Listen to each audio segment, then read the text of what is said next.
వానాకాలం వచ్చేసింది. అధిక విస్తీర్ణంలో మెట్టలో సాగయ్యే వాణిజ్య పంటగా ప్రత్తిని విత్తడానికి రైతులు సమాయత్తమవుతున్నారు. బీటీ రకాలు అందుబాటులోకి వచ్చాక ప్రత్తికి ప్రధాన సమస్య అయిన కాయతొలుచు పురుగుల సమస్య తగ్గినా గత కొన్ని సంవత్సరాలుగా గులాబీ రంగు పురుగు ఉధృతి అధికమైంది. ఒకప్పుడు పంట ఆఖరి దశలో మాత్రమే కనిపించేది. అయితే ఇటీవలి కాలంలో పంట తొలిపూత సమయం నుంచే కనిపిస్తోంది. దీంతో ప్రత్తి విత్తిన 2 వారాల నుంచి లింగాకర్షక బుట్టలు పెట్టడం అలవాటు చేసుకోవాలని నిపుణులు సూచిస్తున్నారు. అపరిమిత నష్టం కలిగించే గులాబీ రంగు పురుగు నివారణకు సాగు ప్రారంభం నుంచి సమగ్ర సస్యరక్షణ చర్యలు చేపట్టాలంటూ ప్రత్తి రైతులకు సూచిస్తున్నారు నాగర్ కర్నూలు జిల్లా పాలెం కృషి విజ్ఞాన కేంద్రం శాస్త్రవేత్త డాక్టర్ ఓ శైల. తెలంగాణ రాష్ట్రంలో పత్తి అనేది వాణిజ్య పంటల్లో ముఖ్యమైనటువంటి పంట. ఇది వానాకాలంలో ప్రస్తుతము రైతులందరూ సాగు కోసము సన్నద్ధమవుతూ ఉన్నారు. ఈ పత్తిలో ఎన్ని రకాల యాజమాన్య చర్యలు చేపట్టినప్పటికీ గులాబీ రంగు పురుగు అనేది ఒక పెద్ద సమస్యగా మారి దిగుబడిని తగ్గించడమే కాకుండా నాణ్యతను ఇది తగ్గిస్తూ వస్తూ ఉంది.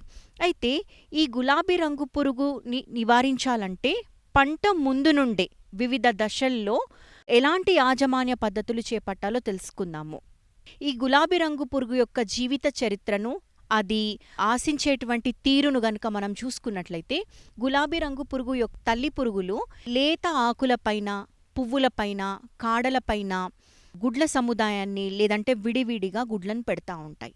ఆ గుడ్లు పొదిగిన తర్వాత వచ్చినటువంటి చిన్న లార్వాలు ఏవైతే ఉంటాయో అవి లేత పూలను, కాయలను ఆశిస్తూ ఉంటాయి.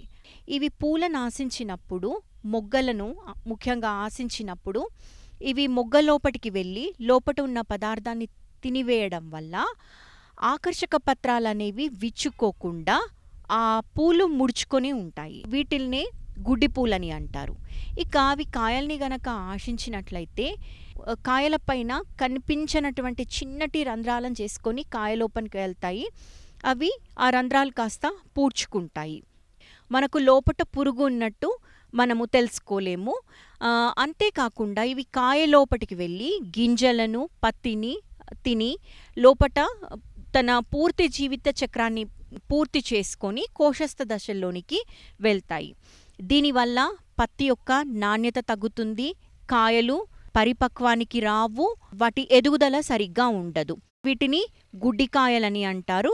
ఈ గులాబీ రంగు పురుగు అనేది మామూలుగా ఆగస్టు, సెప్టెంబరు ఈ మాసాల్లో దీని ఉధృతి స్టార్ట్ అవుతుంది. ఆ తర్వాత పంట అయిపోయేంత వరకు కూడా దీని యొక్క ఉధృతిని మనము గమనించవచ్చు.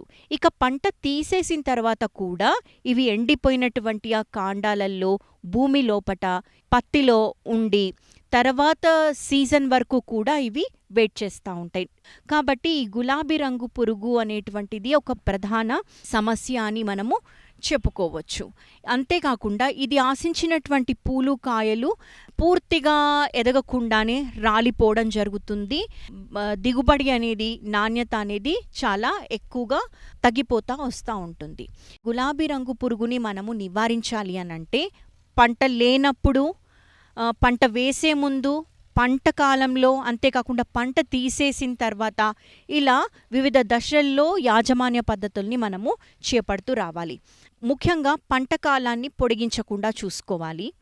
ఈ గులాబీ రంగు పురుగును ఆశించినటువంటి దూది, కాండాలు ఏవైతే ఉంటాయో ఇంటి దగ్గర కానీ, జిన్నింగ్ మిల్స్లో కానీ లేకుండా చూసుకోవాలి.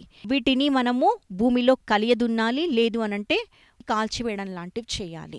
అంతేకాకుండా ఈ గులాబీ రంగు ఆశించినటువంటి పత్తిని జిన్నింగ్ మిల్స్లో జిన్నింగ్ చేసిన తర్వాత ఆ గింజలు ఏవైతే ఉన్నాయో వాటిని నిల్వ చేయకూడదు. దీనివల్ల కూడా ఉధృతి ఎక్కువగా అయ్యే అవకాశం ఉంటుంది. ఇక పంట కాలంలో చూసుకున్నట్లయితే పంట వేసే ముందు ముఖ్యంగా తక్కువ కాల పరిమితి ఉన్నటువంటి రకాలని ఎంచుకోవాలి. దీనివల్ల ఏంటి అనంటే పంట పొడిగించబడదు, రెండవ పంటకు వెళ్ళొచ్చు. ఈ గులాబీ రంగు యొక్క తాకిడిని మనం సమర్థవంతంగా నివారించవచ్చు. దీనికి మనకు ఒక మంచి సాంకేతిక పరిజ్ఞానము అందుబాటులోకి వచ్చింది. అదే అధిక సాంద్రత పత్తి. ఇదేంటి అనంటే వీటి యొక్క హైబ్రిడ్స్ యొక్క పంట కాలము తక్కువగా ఉండడం వల్ల అక్టోబరు చివరి వారము, లేదు అనంటే నవంబర్లో కల్లా ఈ పంట పూర్తవుతుంది. 1-2 తీతలతో మనకి పంట చేతికొచ్చేస్తుంది. ముఖ్యంగా గులాబీ రంగు పురుగు యొక్క తాకిడిని మనం సమర్థవంతంగా తప్పించుకోవచ్చు. రెండవ పంటకు కూడా వెళ్ళొచ్చు. దానివల్ల ఏంటి అనంటే భూసారాన్ని కూడా మనము పెంచవచ్చు. ఇది పంట మార్పిడికి చాలా బాగా పనిచేస్తూ ఉంది. అంతర పంటల్ని మనము సెలెక్ట్ చేసుకుంటూ ఉండాలి. అంతేకాకుండా పొలంలో తుత్తురుబెండ కానీ పొలం చుట్టూ గట్లపైన కలుపు లేకుండా శుభ్రంగా ఉండేటట్టు చూసుకోవాలి. మనము పంట సమయంలో చేపట్టవలసినటువంటి కొన్ని జాగ్రత్తల్ని చూసుకున్నట్లయితే, పంట 45 రోజులు సమయంలో ఉన్నప్పుడు ఎకరానికి 4 చొప్పున లింగాకర్షక బుట్టల్ని అమర్చుకోవాలి. దీనివల్ల ఏంటి అనంటే మనము వాటి యొక్క ఉధృతిని గమనించవచ్చు.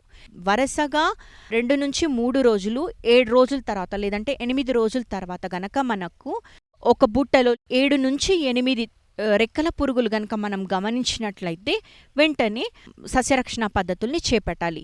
దీని ఆర్థిక నష్ట పరిమితిని మనం గమనించుకుంటూ ఉండాలి. 10% గుడ్డు పూలు లేదంటే 10% గుడి కాయలు గనక గమనించినట్లయితే మనము సస్యరక్షణ పద్ధతుల్ని చేపడతా ఉండాలి.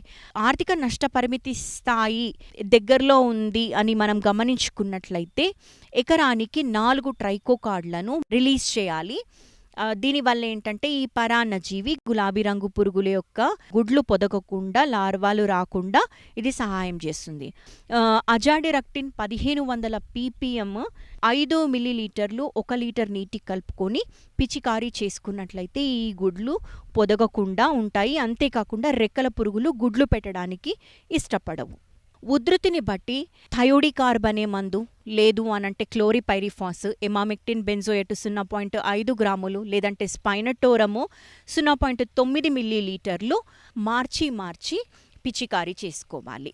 ఏదైనా ఒక గ్రామంలో రైతులు గనక పత్తిని విత్తే ముందు సామూహికంగా ఒకేసారి పత్తిని గనక విత్తుకున్నట్లయితే ఈ గులాబీ రంగు పురుగును సమర్థవంతంగా నివారించవచ్చు. ఎకరానికి 4కు బదులు 8 బుట్టలు గనక అమర్చుకున్నట్లయితే, సామూహికంగా గనక మరి రైతులు పాటించినట్లయితే చాలా మట్టుకు దీని ఉధృతిని మనము సమర్థవంతంగా నివారించవచ్చు. అంతేకాకుండా పంట కాలంలో 1 లేదంటే 2 సార్లు మాత్రమే సింథటిక్ పైరిథ్రాయిడ్ మందుల్ని వాడాలి. దీనివల్ల ఏంటి అనంటే రసం పీల్చే పురుగుల యొక్క ఉధృతి ఎక్కువయ్యే అవకాశం ఉంటుంది. పంట తీసేసిన వెంటనే గొర్రెలను కానీ పశువులను కానీ మేతకి వదలాలి. ఇక లేదు అనంటే ష్రెడ్డర్లతో, రోటోవేటర్లతో కలియదున్నాలి.